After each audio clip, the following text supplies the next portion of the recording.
Buenos días, mis queridos hermanos. Gracias le damos al Señor por un sábado más que estamos aquí reunidos en su santa casa de oración.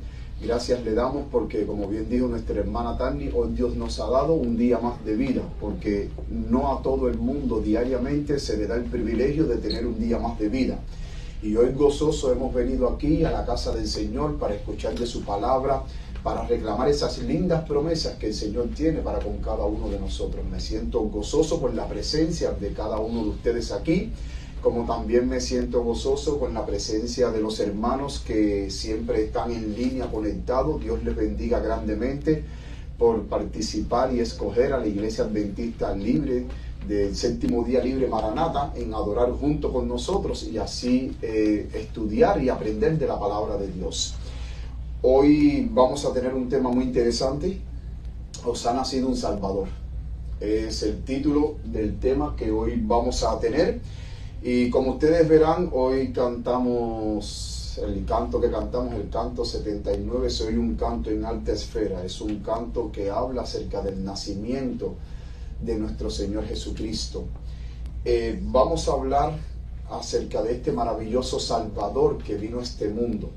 Vamos a ver algunas cosas interesantes en este tema, pero también quiero decirle que este va a ser la primera parte de este tema, porque el sábado que viene vamos a continuar con la segunda parte de este tema y el sábado que viene sí vamos a adentrarnos un poquitico más en la historia de este tema. O sea, vamos a ver algunas cosas muy interesantes, pero también vamos a hablar un poquitico de la Navidad. El siguiente sábado vamos a ver cosas muy interesantes, por eso les pido que por favor que ya desde ahora no se pierdan el tema del próximo sábado, porque si bien es verdad que Dios nos prometió un Salvador, Cristo Jesús, el Mesías, que vino a este mundo para salvar al hombre, también Satanás ha prometido un Salvador. Y eso lo vamos a ver el próximo sábado. Con más detenimiento vamos a ver ese estudio y, como bien le dije, vamos a ver algunas cosas muy interesantes el próximo sábado. Ahora en estos momentos, mis queridos hermanos, voy a arrodillarme para pedir la presencia de Dios, para que el Señor me dirija en el estudio de su palabra. Todos aquellos que deseen y puedan acompañarme de rodillas para pedir la bendición del Señor. Padre Santo que estás en los cielos, te damos muchísimas gracias, Señor, por tu misericordia, por tu bondad, Padre querido, porque ahora en estos momentos vamos a estudiar tu palabra, Señor. Gracias por la promesa de que el Espíritu Santo siempre nos va a guiar a toda verdad. Y nuestra intención, Padre, siempre es ser guiado a toda verdad, pero también practicar esa verdad a medida que el Espíritu Santo nos siga iluminando y nos siga comprendiendo las hermosas enseñanzas de tu palabra.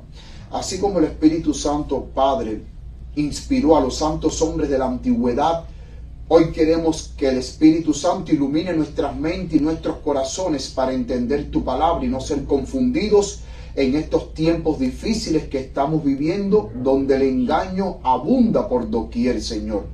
Pero tú has prometido que tus hijos fieles nunca serían engañados, Señor.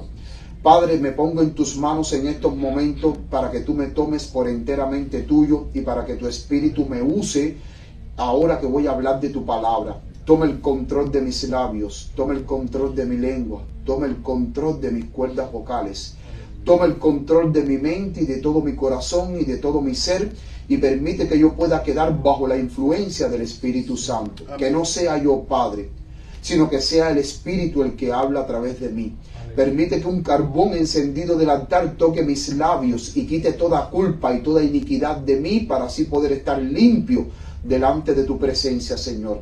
Te imploramos que la sangre de Cristo nos limpie y que tú nos cubra con tu manto de justicia y que ese Espíritu sea derramado sobre nuestras vidas copiosamente, Señor, así como fue derramado en el Pentecostés. Gracias, Padre, por escuchar nuestras oraciones. Todas estas cosas las pedimos en el nombre de Jesús. Amén. Amén.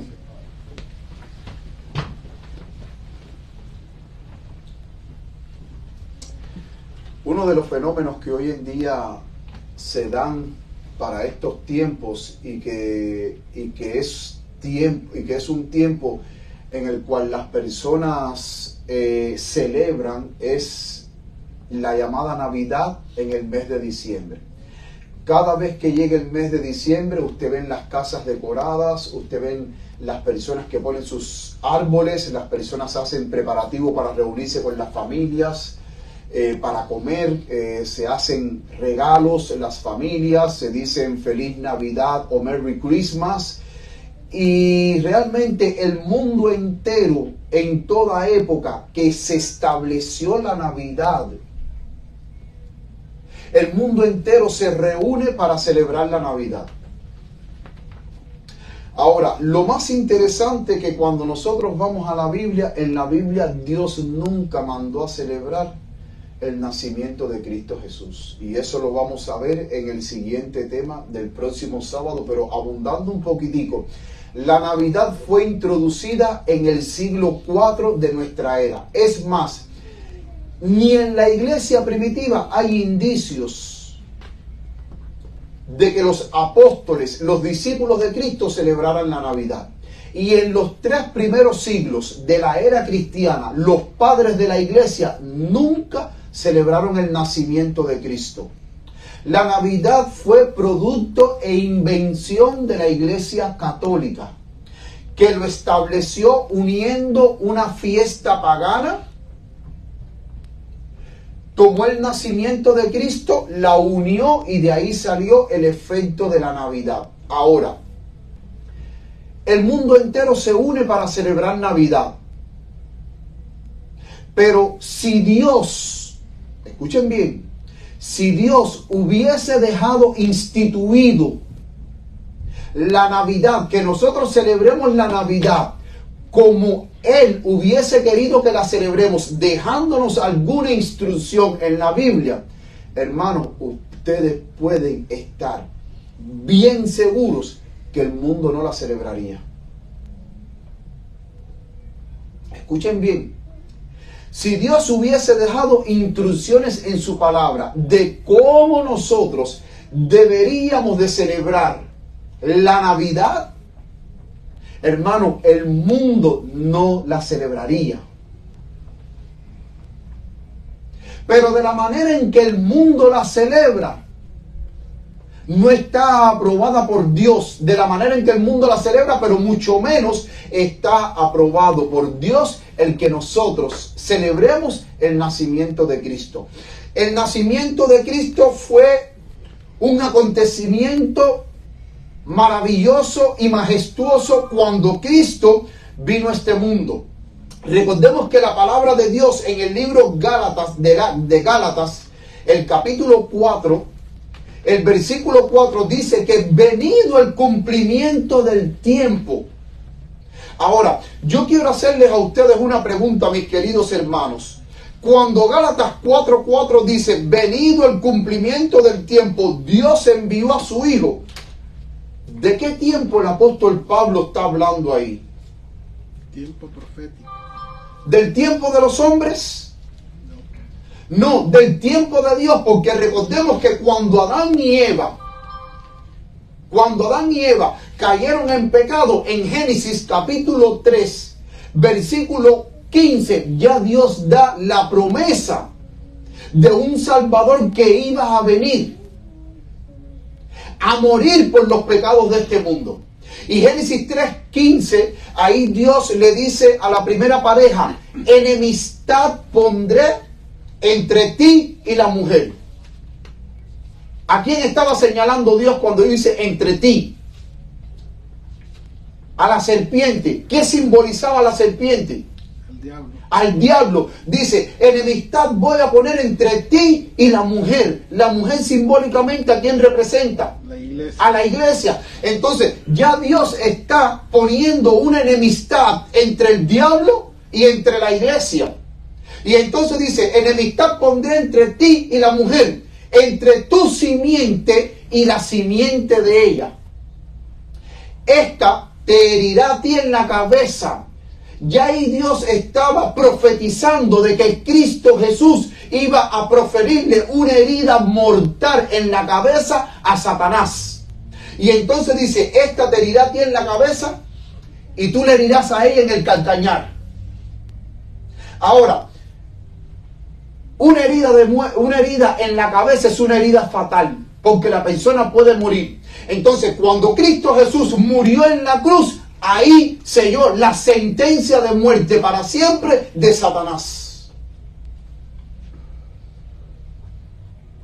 Entonces, venido el cumplimiento del tiempo, Dios a través de todos los tiempos comunicó a los profetas, comunicó a los santos hombres de Dios el conocimiento de que iba a venir un Salvador a morir por nuestros pecados.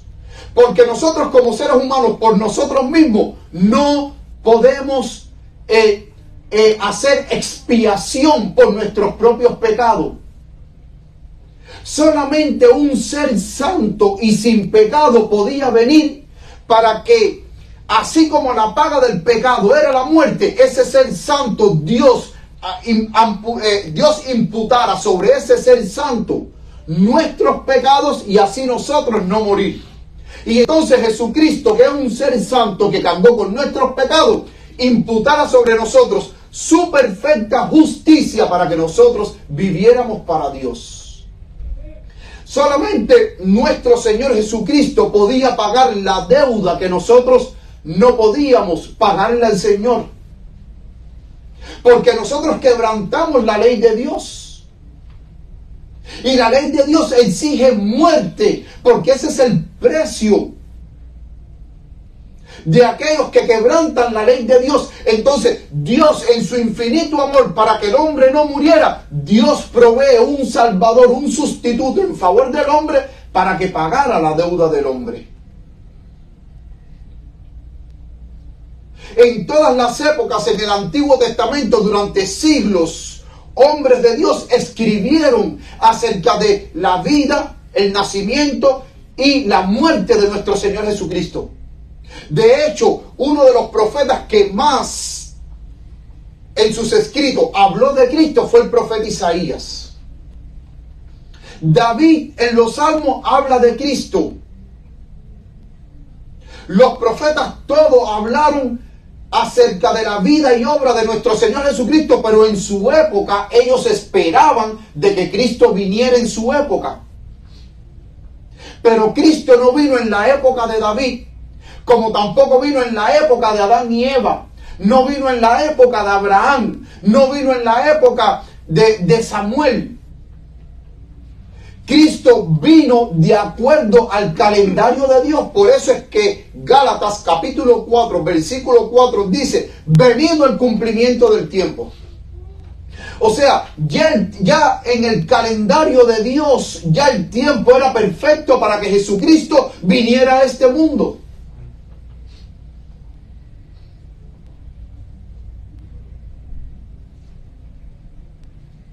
Y muchos de aquellos que anhelaban la venida de Cristo Jesús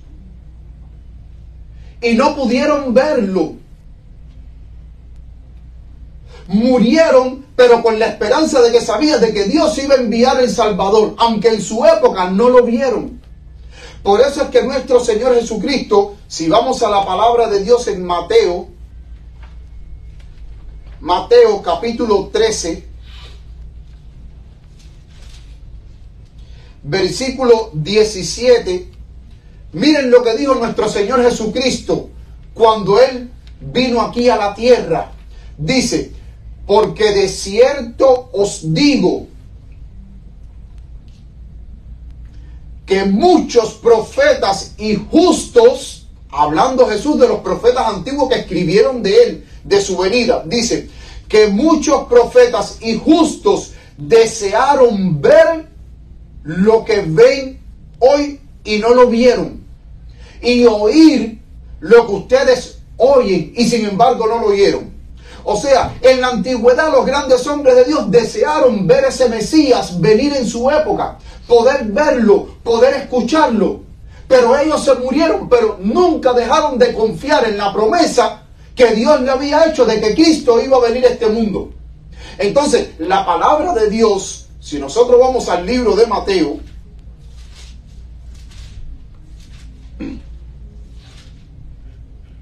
Mateo capítulo 1.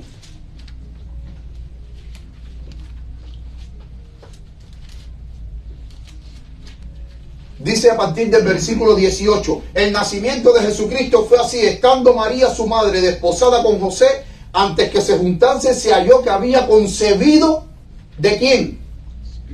Del Espíritu Santo. El Espíritu Santo le buscó un vientre a Jesús para que Jesús pudiera venir. El Espíritu Santo escogió a una doncella, a una joven virgen del pueblo de Israel. Y José su marido, como era un hombre justo y no quería infamarla, quiso dejarla secretamente. Y pensando él en esto, he aquí, el ángel del Señor le apareció en un sueño diciendo: José, hijo de David, no temas recibir a María tu esposa, porque lo que en ella es engendrado, ¿de quién es? Dice, del Espíritu Santo es.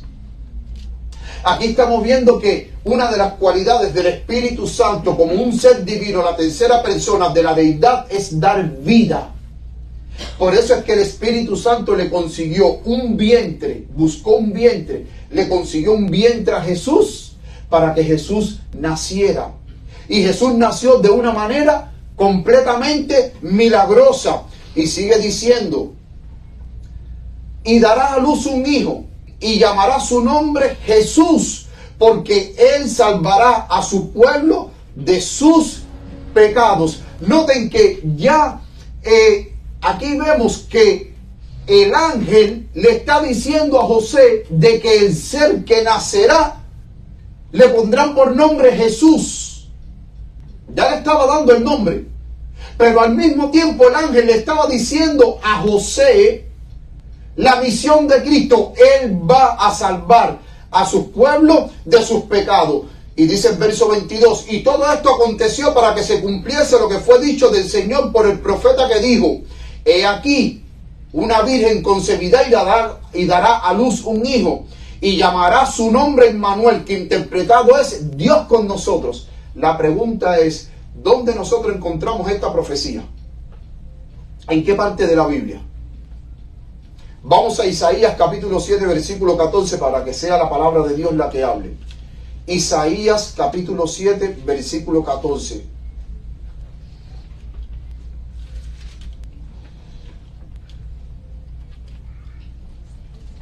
Isaías capítulo 7, versículo 14 dice: por tanto el Señor mismo os dará señal. He aquí, una virgen concebirá y dará a luz un hijo, y llamará su nombre Emmanuel. Yo quiero hacerles a ustedes una pregunta. ¿Qué significa el nombre de Emmanuel? Dios con nosotros. ¿Dios qué? Con nosotros. Noten que antes que Cristo naciera, 600 años antes, ya el profeta Isaías dijo de que una virgen iba a dar a luz un hijo y que llamaría su nombre Emmanuel, que significa ¿qué? Dios con nosotros. 600 años después, Isaías profetizó. Entonces ahora viene el ángel y le dice a José, para que se cumpliese la escritura: he aquí, la virgen concebirá y dará a luz un hijo, y llamará su nombre Jesús, que significa Salvador, porque él salvará a su pueblo de sus pecados. Ahora, me llama mucho la atención que la palabra de Dios no dice la fecha, ni tampoco dice el mes en que Jesucristo nació. ¿Por qué? Porque dice la mensajera del Señor, que no es esencial para nuestra salvación de que nosotros conozcamos la fecha exacta en que Cristo nació. Es más, en la palabra de Dios no hay ninguna fecha que se dé de los grandes hombres de Dios que hayan nacido. La palabra de Dios no te da la fecha en el momento en que nació Abel. La palabra de Dios no te da la fecha en el momento en que nació Caín.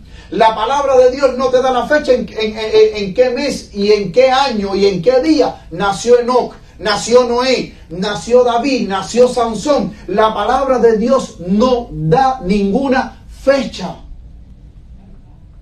Porque no es esencial para nosotros determinar o conocer cuándo fue que Cristo nació.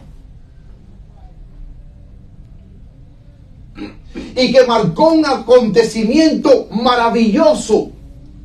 Porque Cristo vino para salvarnos del pecado, para traer vida eterna, para restaurarnos, para sanarnos. Pero Dios vio que no era necesario de que nosotros conozcamos la fecha.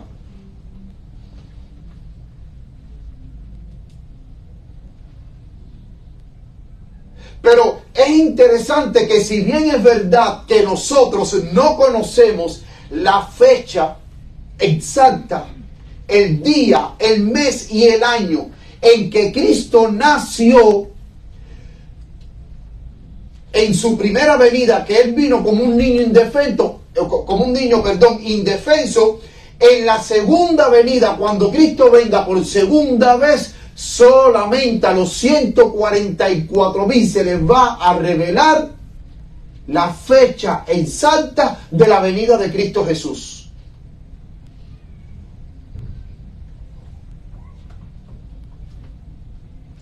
Aquí tenemos el texto, Mateo 1:21, que dice: y dará a luz un hijo y llamará su nombre Jesús, porque él salvará a su pueblo de sus pecados. Miren lo que dice la mensajera del Señor.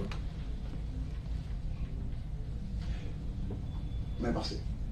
Miren lo que dice la mensajera del Señor en el libro Patriarcas y Profetas, página 14, párrafo 2. Dice: pronto oímos la voz de Dios semejante al ruido de muchas aguas, que nos anunció ¿qué cosa?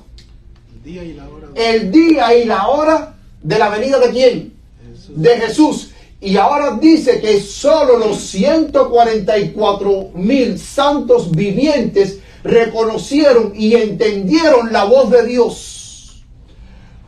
Pero los malvados se figuraron que era fragor de truenos y de terremoto. Cuando Dios señaló el tiempo, derramó sobre nosotros el Espíritu Santo y nuestros semblantes se iluminaron refulgentemente con la gloria de Dios, como le sucedió a Moisés al bajar del Sinaí. Noten que la Biblia no dice cuándo Cristo vino.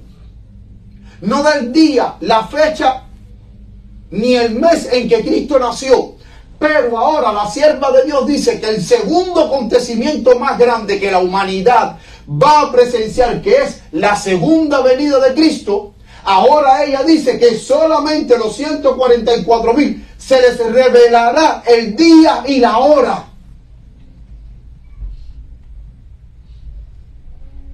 Solamente los 144,000 escucharán. Y noten que ella dice que reconocieron y entendieron la voz, pero los malvados se figuraron que era fragor de truenos, porque la palabra de Dios dice que cuando Dios habla, su voz es como ¿qué? Como trueno. Para los impíos van a decir: ay, estos truenos que son, pero para nosotros va a ser la voz de Dios, que Dios nos va a decir: tal día, a tal hora, será la venida de Cristo Jesús, el acontecimiento más glorioso que nosotros hemos estado esperando. Dios lo va a revelar a sus santos. Amén. Pero la primera venida de Cristo Jesús, que Él vino como un hijo, que nació como un niño en este mundo, Dios no la reveló porque no era esencial. Pero ahora Dios ve que sí es esencial de que los 144,000 estén listos para que cuando escuchen la voz de Dios sepan ya el día y la hora en el cual Cristo va a aparecer en este mundo con sus santas de miriadas de ángeles.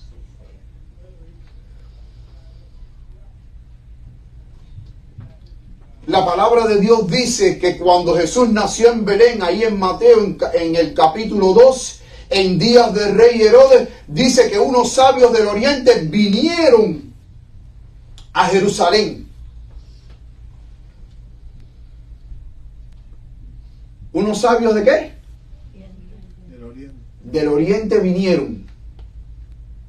Noten que Jesús había nacido y el pueblo no se había enterado. El pueblo de Israel, el pueblo de Dios, no se había enterado del acontecimiento. El acontecimiento que durante siglos, milenios estaban esperando. Los dirigentes del pueblo de Israel, los encargados, los guardianes de la fe, los guardianes de la palabra de Dios, que estudiaban la palabra de Dios, no entendieron ni comprendieron el tiempo de la visitación de Dios cuando Dios trajo a este mundo a nuestro Señor Jesucristo. Sin embargo, aquellos que no pertenecían al pueblo de Dios supieron del acontecimiento de nuestro Señor Jesucristo. Porque los sabios del oriente no pertenecían al pueblo de Dios.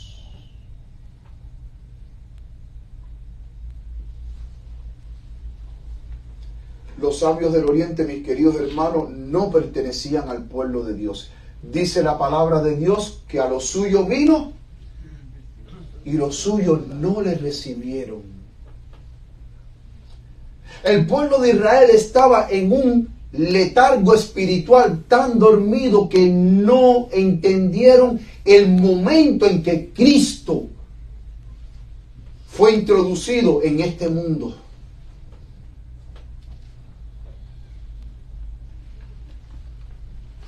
Dice la palabra de Dios que solamente unos pocos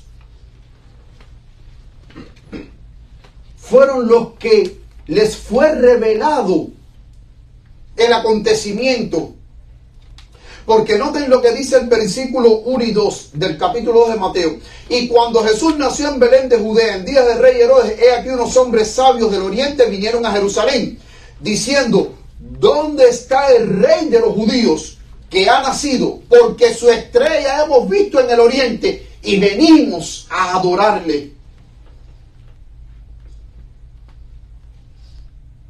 Noten que estos sabios del oriente que estaban estudiando la palabra de Dios, Dios les reveló de que ya el Salvador había nacido. Ahora, la mensajera del Señor dice que esa estrella no era una estrella como tal, sino eran ángeles.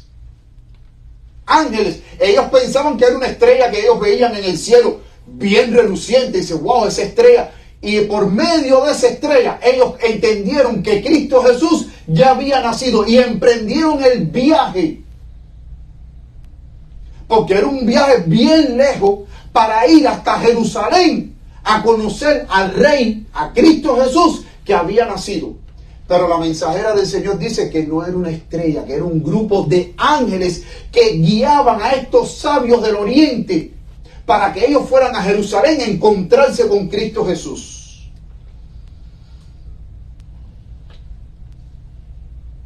Mis queridos hermanos, aquí hay una enseñanza muy importante. Y es que la venida de Cristo Jesús va a coger a muchos profesos cristianos de sorpresa. De la misma manera en que cuando Cristo vino, el pueblo de Dios estaba adormecido, que ni se dio cuenta del acontecimiento grande que había sucedido en ese momento. También va a ser que en la segunda venida de Cristo Jesús, parte del pueblo de Dios o el mundo cristiano en general, el profeso pueblo de Dios también va a estar dormido, que no va a conocer el momento de la aparición de nuestro Señor Jesucristo.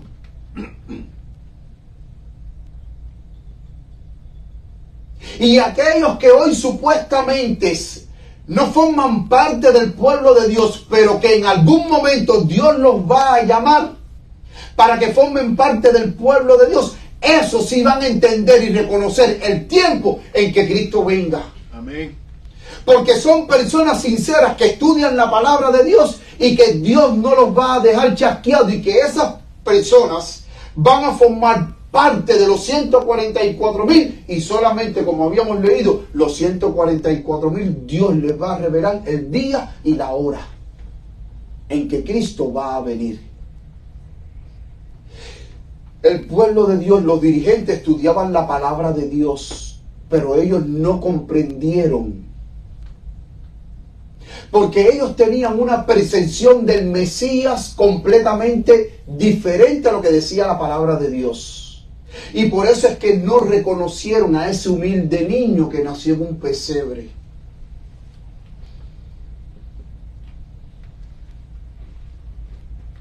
Pero los sabios del oriente que escudriñaban las escrituras y que con sinceridad deseaban conocer, saber el tiempo en que Dios, en que ese Salvador iba a nacer, entonces Dios les concede a estos sabios del oriente el privilegio de poder ver, de poder tocar, de poder adorar al Mesías prometido. Amén. A muchos, mis queridos hermanos, la segunda venida de Cristo Jesús les va a tomar por sorpresa. Muchos no van a estar preparados. Y noten que esto está simbolizado por la parábola de las 10 vírgenes. 5 eran prudentes y 5 ¿cómo eran? Imprudentes. ¿Quiénes fueron las que entraron a la boda del Señor? Las vírgenes prudentes que habían tomado aceite extra para sus lámparas. Habían hecho toda provisión necesaria para estar listas para la boda, pero las imprudentes se adormecieron en los laureles, dejaron de prepararse, dejaron de tomar aceite extra, y cuando vino el Señor, ¿qué fue lo que pasó? Se quedaron fuera. Y así va a suceder en la segunda venida de Cristo Jesús. Profesos cristianos que esperaban la venida de Cristo, y cuando su Señor venga no van a estar preparados para enfrentar ese gran día cuando Cristo se aparezca a este mundo. Y qué triste es que tú tanto que esperes ese día y que no estés preparado, y que al final, cuando llegue ese día, mis queridos hermanos, Cristo tenga que decir: apartaos de mí, no os conozco. Es triste, hermano. Porque no te preparaste, no estudiaste, no buscaste con diligencia el seguir la verdad, el practicar la verdad.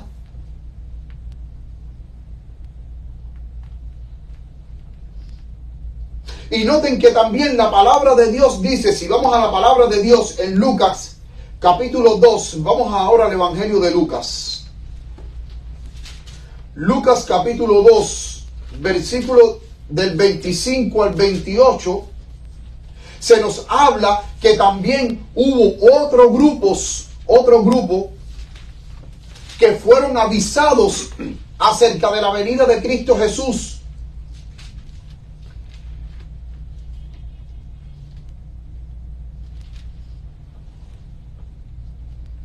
Y aquí podemos ver de que dice de que en el templo nos dice que a partir del versículo 28 que había un hombre que era Simeón, llamado Simeón, y este hombre era justo y piadoso y esperaba la consolación de Israel, y el Espíritu Santo estaba sobre él, y le había revelado por el Espíritu Santo que no vería la muerte antes que viese al Cristo el Señor. Y vino por el Espíritu al templo, y cuando los padres metieron al niño Jesús en el templo para hacer por él conforme a la costumbre de la ley, él entonces le tomó en sus brazos. Noten que Simeón, que esperaba la venida de Cristo Jesús, entonces Dios le revela a Simeón por medio del Espíritu Santo, cuando María va a presentar al niño, le dice: mira, ese es el niño que tanto Israel esperaba. Ese es Cristo Jesús, el Salvador del mundo. Pero también la palabra de Dios nos dice que aparte de Simeón, había una viuda, en el versículo 36, Ana la profetisa, y dice el versículo 37 que era viuda como de 84 años, que no se apartaba del templo, sirviendo a Dios de noche y de día, con ayunos y oraciones, y esta, viniendo en la misma hora, también daba gracias al Señor y hablaba de él a todos los que esperaban la redención de Jerusalén. Y cuando cumplieron todas las cosas según la ley del Señor, se volvieron a Galilea. Mis queridos hermanos, ¿se volvieron dónde? Galilea. Se volvieron a Galilea. Noten que a Simeón y a Ana, cuando María presenta al niño, el Espíritu Santo le revela a ellos y le dice: miren, ese es el Mesías prometido. Pero también en el versículo 8, cuando Cristo Jesús nace, también se les presenta a unos pastores que estaban pastoreando en la noche.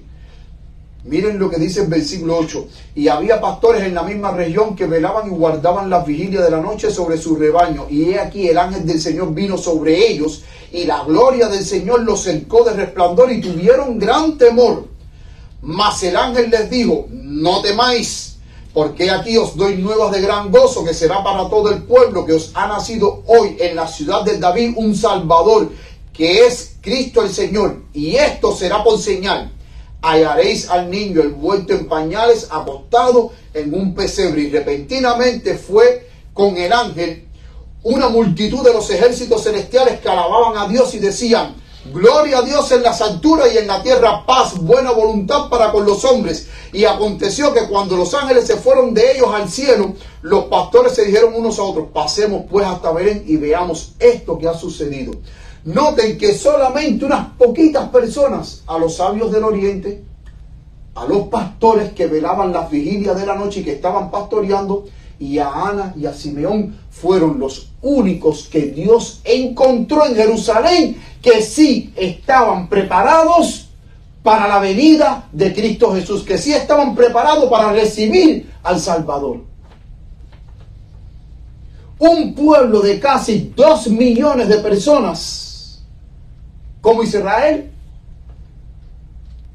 Si dejamos a un lado los pastores, que los pastores no formaban parte del pueblo de Israel, el pueblo de Dios, encontramos a Ana, encontramos a Simeón y encontramos a los pastores. No sabemos cuántos pastores eran.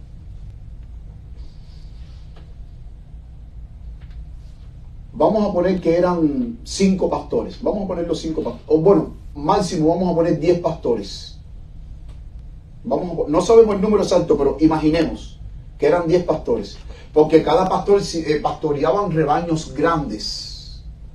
Hermano, si nosotros ponemos, por ejemplo, que eran 10 pastores más Ana y Simeón, en total un pueblo de casi 2 millones, ¿cuántas personas supieron de la venida de Cristo Jesús? El propio pueblo de Dios, 12 personas nada más.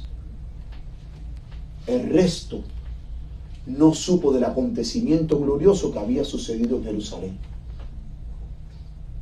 Pero si incluimos a los sabios del oriente, que no sabemos cuántos sabios eran, y que no eran 3, porque eso es un invento de la Iglesia Católica, decir de que eran 3, no eran 3.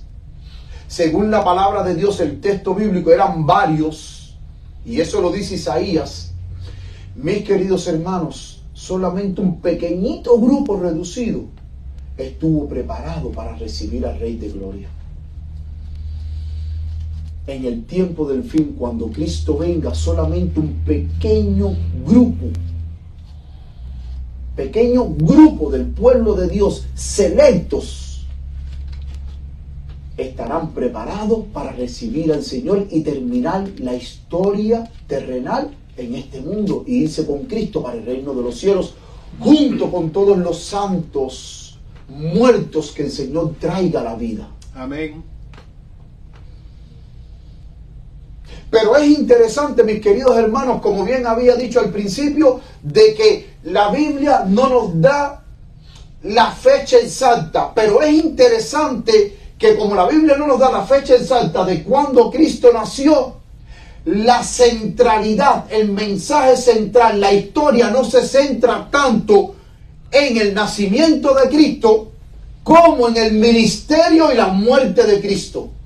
Los 4 evangelistas resaltan más el ministerio de Cristo Jesús y no hablan mucho, o sea, no se espacían mucho lo que es en su nacimiento y en la infancia de Cristo Jesús. No sabemos nada de su infancia. Pero los 4 evangelistas sí dedican a hablar del ministerio de Cristo Jesús y de su muerte en la cruz. ¿Por qué?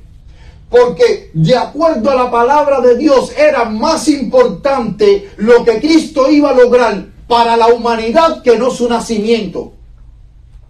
Por eso es que los evangelistas no se espacían en hablar todo, en escribir extensas páginas en cuanto al nacimiento y la infancia de Cristo Jesús. ¿Por qué? Porque Cristo vino a este mundo como hombre. Pero Cristo, dice la palabra de Dios en Hebreos capítulo 2, versículo 9 y el versículo 16, que Cristo vino a socorrer la descendencia de Abraham. Él fue uno como nosotros, cargando una naturaleza contaminada por el pecado y debilitada por 4000 años de pecado cuando Cristo vino. Entonces, Cristo vino a este mundo, pero Cristo como humano podía fallar. ¿Sí o no? Adán falló. Adán, que fue salido de las manos del Creador, siendo un ser perfecto, con todas sus facultades morales y espirituales perfectas, Adán y Eva fallaron, pecaron. Entonces, 4000 años después, Cristo viene con una naturaleza debilitada, manchada y caída por el pecado y degenerada por el pecado, a hacerle frente al diablo para poder reclamar lo que el diablo le arrebató a Adán, que fue el dominio de la tierra. Entonces, ¿por qué los evangelistas y los apóstoles no vemos escritos más extensos que hablen del nacimiento y de la infancia de Cristo? Porque Cristo nació, sí, Cristo vino como un ser como tú y como yo, pero Cristo, si hubiera cometido un pecado, ahí el ser humano, la humanidad completa, hubiese estado completamente perdida.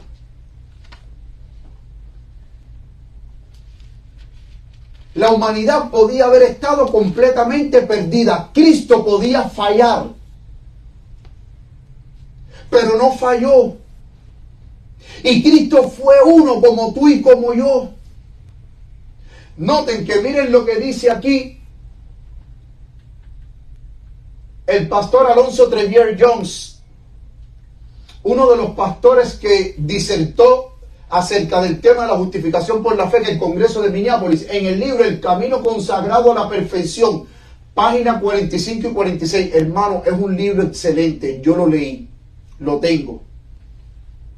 Miren lo que dice: por lo tanto, hablando de Cristo, cuando de sí mismo dijo, no puedo yo hacer nada de mí mismo, esto hace que sea seguro para siempre que en la carne, debido a nuestras enfermedades que Él tomó, hablando de Cristo, dice, a causa de nuestra pecaminosa, hereditaria y real que fue puesta e impartida sobre Él en la carne. ¿Qué fue puesto sobre Cristo cuando Cristo vino a este mundo? No una carne libre de pecado. Él dice una carne pecaminosa, hereditaria y real. Porque la sierva de Dios, la mensajera del Señor, dice que Cristo tenía tendencias, él tenía tendencias heredadas pero no cultivadas. O sea, Cristo tenía tendencias heredadas hacia el mal pero no cultivadas. Y en otro pasaje la sierva del Señor dice de que Cristo tenía pasiones como las que tenemos nosotros.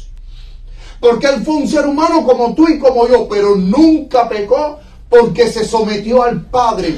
Confió en el poder del Padre y Dios le dio el poder para vivir una vida santa, sujeta a la voluntad del Padre, sin caer en pecado, a pesar de que Cristo vino con una naturaleza heredada, pecaminosa y caída.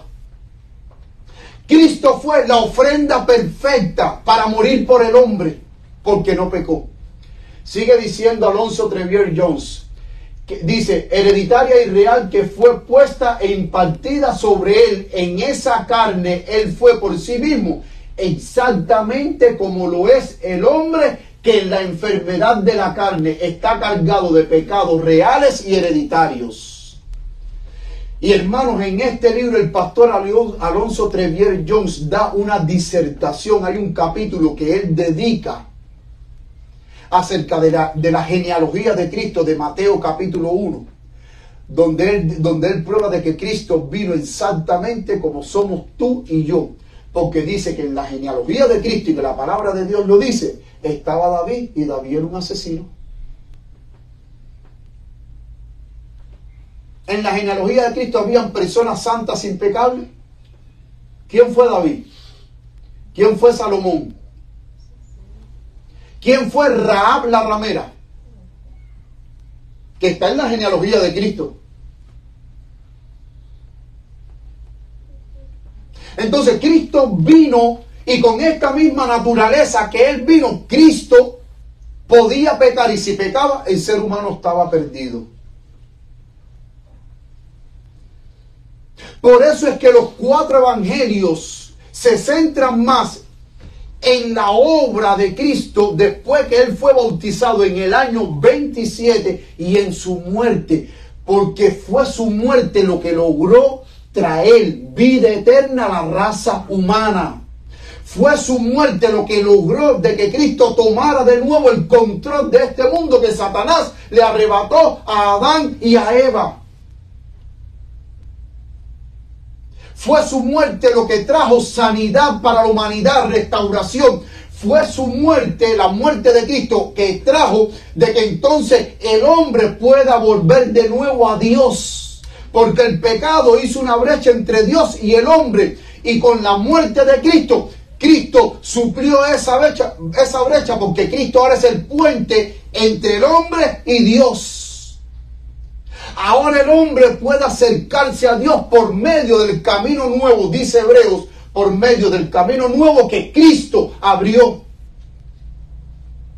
Por eso es que Cristo, aquel jueves, en su última semana de vida, aquel jueves, ¿qué fue lo que Cristo instituyó en el aposento?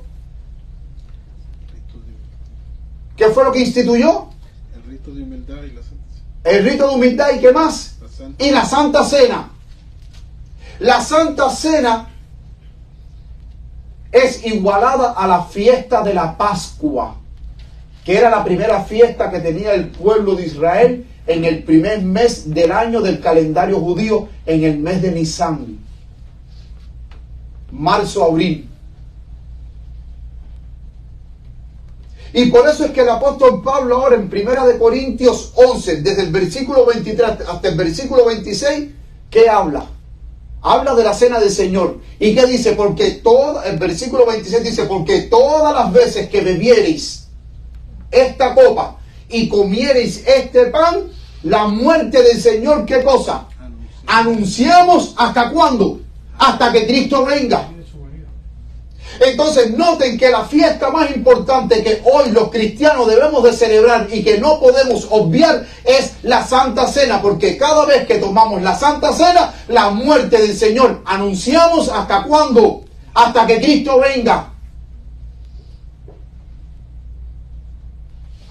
Hasta que Cristo venga, hermanos. Por eso es que en ninguna parte de la Biblia manda a observar o a celebrar el nacimiento de Cristo. Porque más importante fue su muerte. Y mírenlo aquí. Este es el diagrama de las 2300 tardes y mañanas. Vamos a centrarnos solamente en las 70 semanas que llegan hasta el año 34. ¿Se acuerdan que en el 457 el ángel Gabriel se le aparece a Daniel y le da la profecía de las 70 semanas? ¿No es así? De las 70 semanas. En esta profecía de las 70 semanas, que son 490 años, noten que en ningún momento el ángel Gabriel anuncia el nacimiento de Cristo Jesús. Solamente el ángel Gabriel anuncia en la profecía de las 70 semanas, en la última semana, en los últimos 7 años, el ángel Gabriel se centra en ese último, o sea, en esos 7 últimos años. Él se centra solamente, y Gabriel le dice a Daniel de que Cristo iba a ser bautizado, pero Gabriel no le dice a Daniel el momento ni la fecha en que Cristo iba a nacer. ¿Por qué? Porque era más importante su ministerio, lo que él iba a lograr por la humanidad, que su nacimiento. Por eso es que Gabriel, cuando habla a partir del 457, que empiezan los 490 años, dice 7 semanas para reconstruir los muros, o sea, 49 años, hasta el año 408. Y del año 408 hasta el año 27, que van 434 años, iba a haber un periodo de silencio. Y después de los 434 años, entonces Gabriel dice, se le quitará la vida al Mesías. O sea, él habla acerca del ungimiento del Mesías en el año 27 y después 3 años y medio en el año 31, Gabriel le dice a Daniel, se le quitará la vida al Mesías. El año 27 Cristo fue bautizado, 3 años y medio, Cristo muere en el año 31, 3 años y medio con el apedreamiento de Esteban, se acaba la profecía de los 490 años o, como se conoce, las 70 semanas. Pero noten que Gabriel, hablando en esta profecía del Mesías, solamente hablando lo que él habla del Mesías en estos 3 años, el ministerio de Cristo Jesús. Y es por eso que los apóstoles y los evangelistas se centran, su tema central es el ministerio, pero también su tema central es la cruz de Cristo Jesús. Los 4 evangelios recogen todas las enseñanzas de Cristo, lo que Cristo hizo, sus milagros, sus enseñanzas. Y en las cartas de Pablo lo que más resalta no es el nacimiento de Cristo, sino la crucifixión de Cristo. Y vamos a verlo para terminar, vamos a ver unos pasajes. Vamos a ver unos pasajes.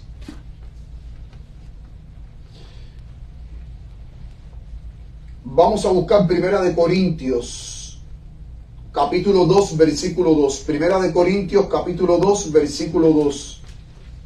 Miren lo que dice Primera de Corintios, capítulo 2, versículo 2. Pues me propuse no saber otra cosa entre vosotros sino a Jesucristo y a este ¿qué? Crucificado. O sea, el mensaje central de los escritos de Pablo, de sus epístolas, era Cristo y este crucificado, no Cristo y su nacimiento, Cristo y este crucificado. Vamos a ver otro ejemplo más. Vamos a buscar ahora en el capítulo 1 del mismo libro de Primera de Corintios, pero vamos a ver ahora el versículo 23. Miren cuál era el mensaje central de Pablo cuando predicaba. Dice, Primera de Corintios 1:23, pero nosotros predicamos a Cristo y a este nacido. Crucificado. No, predicamos a Cristo crucificado, para los judíos ciertamente tropezadero y para los griegos locura. ¿Cuál era el mensaje de Pablo? La cruz de Cristo, porque fue lo que trajo salvación. Por eso es que los evangelios, los 4 evangelios, vuelvo y repito, están saturados de las enseñanzas de Cristo, pero también habla de la crucifixión de Cristo. En el Antiguo Testamento también hay pasajes mesiánicos que hablan de los sufrimientos de Cristo, porque Isaías 58, ahí vemos que Isaías, cuando vamos a Isaías capítulo 58, ahí Isaías habla del sufrimiento de Cristo.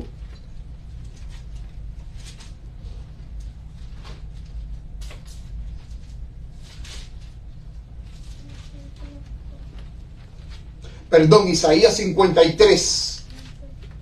Isaías 53, desde el versículo 1 hasta el versículo 12, completamente ese capítulo, Isaías 53, desde el 1 hasta el 12, es un pasaje completamente mesiánico que habla de los sufrimientos de Cristo y de todo lo que Cristo iba a pasar. Porque es la muerte de Cristo lo que trajo la salvación. Pero vuelvo y repito, y quiero enfocar esto, no solamente la muerte de Cristo, sino su resurrección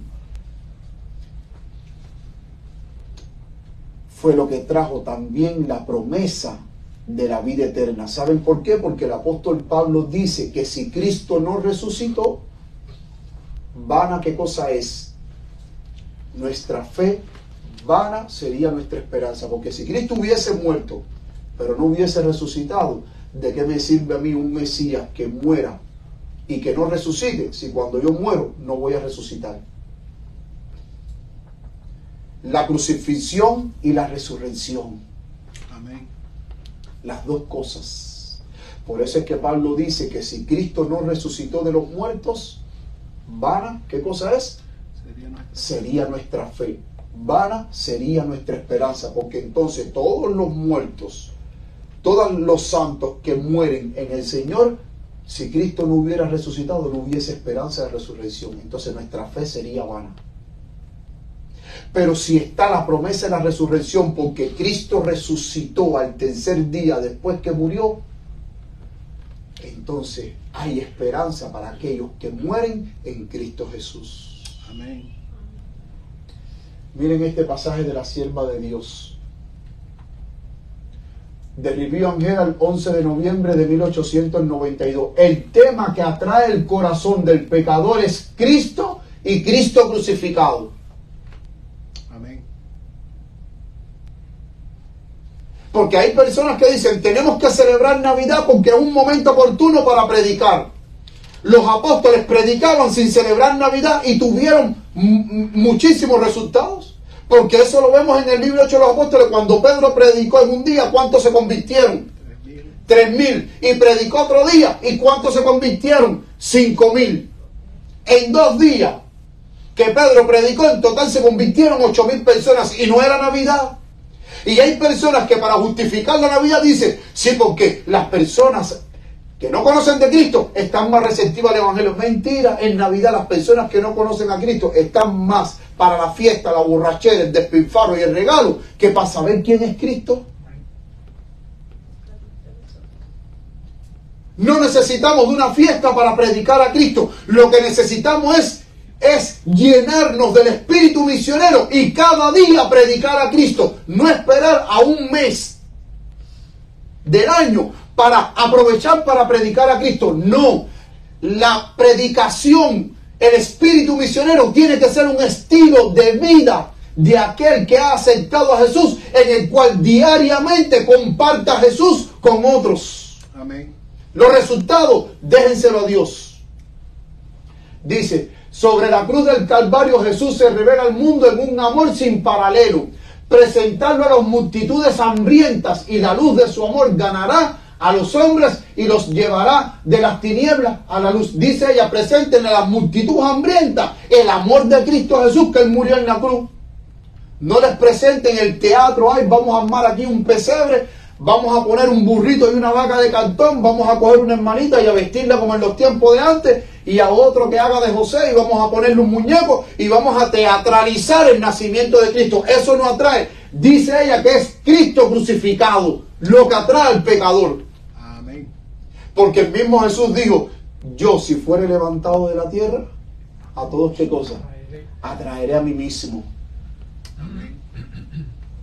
Yo no me convertí como una fiesta de Navidad. ¿Saben cómo me convertí yo?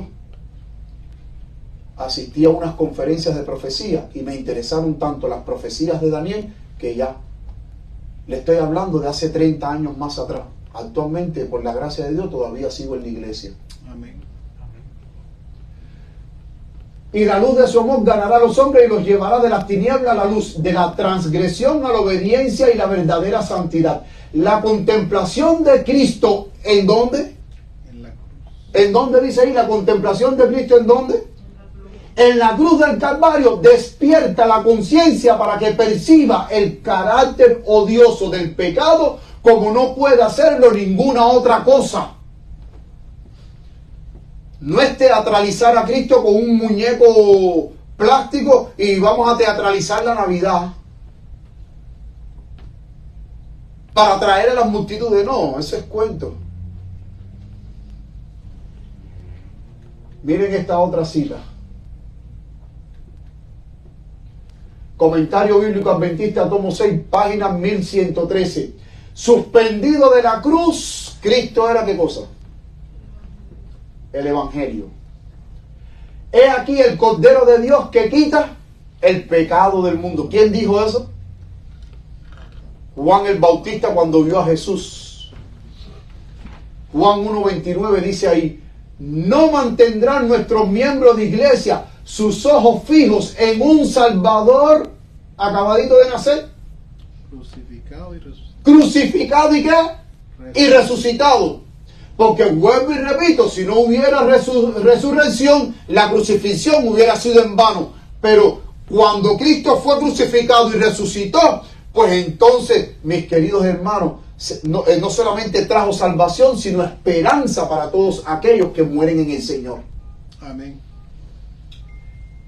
En un Salvador crucificado y resucitado, en quien se cifran sus esperanzas de ¿qué? De vida eterna. Este es nuestro mensaje, la Navidad, el pesebre. La muerte de Cristo. Vamos a coger una muchachita para que haga de María y a uno para que haga de José y un muñeco práctico que es Jesús. Y vamos a coger a 3 muchachitos y a ponerlo como los sabios del Oriente, que no son 3, y eso lo vamos a ver en el próximo tema del próximo sábado. Que son 3. Y vamos a teatralizar y vamos a revivir el nacimiento de Cristo hace 2000 años más atrás. No, ella dice, este es nuestro mensaje. ¿Cuál es nuestro mensaje? Cristo crucificado, resucitado. Amén. Para los impenitentes, nuestra exhortación; para los afligidos, la esperanza para cada creyente. Si podemos despertar en la mente de los hombres un interés que les haga fijar sus ojos en Cristo, podemos hacernos a un lado y pedirles que continúen fijando sus ojos ¿en quién? En el Cordero de Dios. Cuando Juan el Bautista vio a Jesús, ¿lo vio como un niño de meses o como un hombre adulto? Hombre adulto.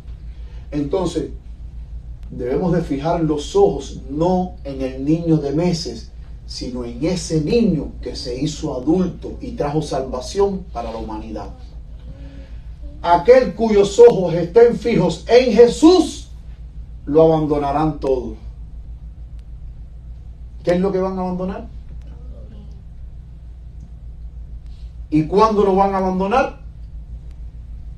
Cuando los ojos, nuestros ojos, estén fijos en Jesús. Lo abandonará todo. Morirá al egoísmo. Creerá en toda la palabra de Dios, que está tan gloriosa y maravillosamente exaltada en Cristo. Termino esto.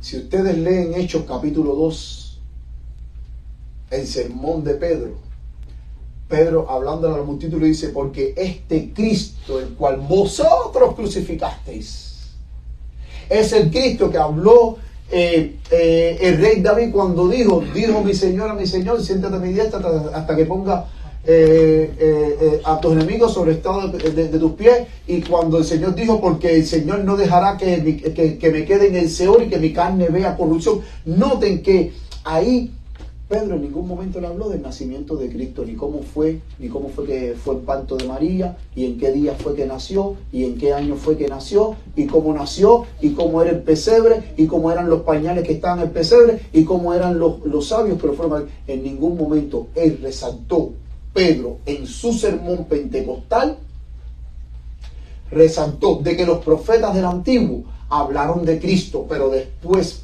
Pedro, habla, dice, al cual vosotros crucificaste, pero Pedro no se explaya en el nacimiento de Cristo. Porque vuelvo y repito, hermano, es más importante su crucifixión y resurrección que su nacimiento. Si usted quiere conmemorar el nacimiento de Cristo, eso no es pecado.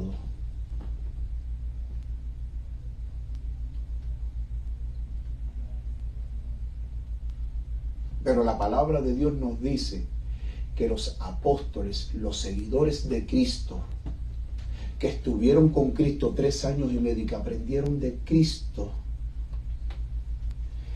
ellos se centraron más en lo que Cristo logró con su muerte que no su nacimiento.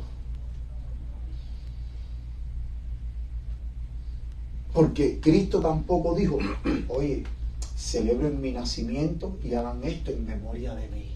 No. ¿Qué fue lo que Cristo dijo que hicieran en memoria de Él? El rito de La Santa Cena. Santa Cena. Dice, hacer esto en memoria de mí. Y cuando nosotros celebramos la Santa Cena, estamos recordando el sacrificio de nuestro Señor Jesucristo. Estamos recordando esas horas agonizantes que Cristo estaba colgado en esa cruz, sangrando, débil, pagando la culpa que yo debía haber pagado, pero que Él la pagó por amor a mí y por amor a ti. Os ha nacido un Salvador.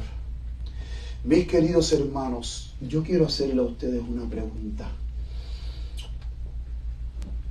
De la misma manera en que fue las buenas nuevas de gran gozo habérselas dicho a los pastores de que Cristo Jesús había nacido, como fue buenas nuevas de gran gozo de que Simeón y Ana vieran a Cristo Jesús, de que los sabios del oriente fueran guiados a adorar al Rey de los judíos, porque había nacido un Salvador. La pregunta es, ¿tú has permitido que ese Salvador vive en tu vida?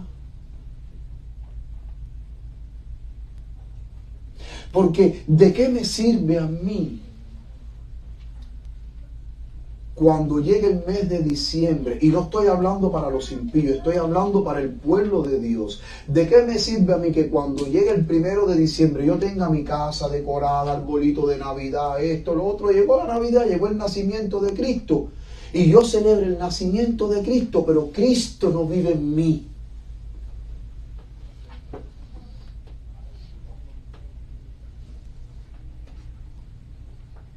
Porque para mí me es, pudiéramos decir, incoherente que en mis redes personales yo vi cristianos que conozco de años, que están en la iglesia, que en el mes de diciembre sus casas decoradas y feliz Navidad y Cristo vino, pero en ese mismo mes de diciembre usted ve los reels y usted ve reels con canciones de Bad Bunny, con Daddy Yankee, con Maluma. Usted sabe qué cosa es reels, los videitos esos cortos que uno hace, que los pone eso, con música mundana, Daddy Yankee, Maluma, Bad Bunny. Entonces, usted está celebrando en el mes de diciembre a Cristo, pero también usted está escuchando y celebrando esa música mundana. Entonces, ¿con quién usted está? ¿Con Dios o con el diablo? Entonces, muchas veces nosotros, llegó Navidad, ay, maravilloso, el mes de diciembre, Navidad, Cristo, pero Cristo no ha vivido en mí. Cristo, yo sigo siendo un cristiano de nombre, pero no de práctica. Y hay muchos que han tomado el nombre de cristiano y se gozan cuando llegan las Navidades, pero en su vida revelan de que no son de Cristo, de que son del diablo, hijos del diablo, con el nombre de cristianos, profesos, seguidores de Cristo.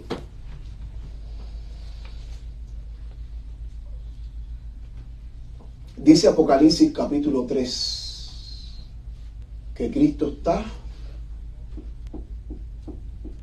a las puertas de ¿qué? De tu corazón. ¿Qué está haciendo? Tocando. Cuando alguien toca tu puerta, ¿qué es lo que tú le haces? Abrirlo. Tú le abres la puerta para ver quién es la persona. Si es un familiar tuyo, un amigo tuyo, tú le invitas a pasar. ¿Y por qué Cristo está tocando las puertas de nuestro corazón? Según Apocalipsis capítulo 3. A partir del versículo 14 que usted lee, la condición de la iglesia en la Odisea, dice de que Cristo dice, he aquí yo estoy a las puertas y llamo. Nadie toca una puerta desde adentro de la casa. Todo el mundo que toca una puerta la toca ¿desde dónde? Afuera. Desde afuera. Entonces, ¿dónde está Cristo? Ahora vamos a poner esto entre el pueblo de Dios. ¿Dónde está Cristo? ¿Dentro del pueblo de Dios o fuera del pueblo de Dios? ¿Dónde está? Recordemos que en el Antiguo Testamento Dios quería que le hicieran un santuario porque Dios quería habitar en medio de su pueblo. Pero en Apocalipsis, Cristo no está en medio de su pueblo, Cristo está fuera de su pueblo, porque si Cristo no estuviera fuera de su pueblo, Cristo no estuviera tocando las puertas de nuestros corazones. Entonces, ¿de qué me sirve a mí yo celebrar la Navidad? Que yo no celebro Navidad, ni celebro diciembre, ni pongo arbolito de Navidad. Dicho sea de paso para aclarar. No celebro nada. ¿De qué me sirve a mí celebrar la Navidad y condecorar mi casa y Merry Christmas y Cristo nació y Cristo esto? Si Cristo no está dentro de mi corazón, si Cristo no ha nacido en mí. Entonces, más importante que celebrar el nacimiento de Cristo, yo creo que más importante es permitir de que Cristo nazca en mi corazón. Mis queridos hermanos, que el Señor te bendiga, que el Señor te guarde, es mi sincero deseo. Y permite, Señor, que ese mismo Jesús que hace 2000 años vino a este mundo a traer salvación, que ese Cristo hoy te salve a ti de tus pecados, que ese Cristo hoy entre a tu corazón y transforme tu vida. Es mi sincero deseo. Que el Señor te bendiga, que el Señor te guarde y que cada día permitamos de que Cristo viva en nosotros. Amén.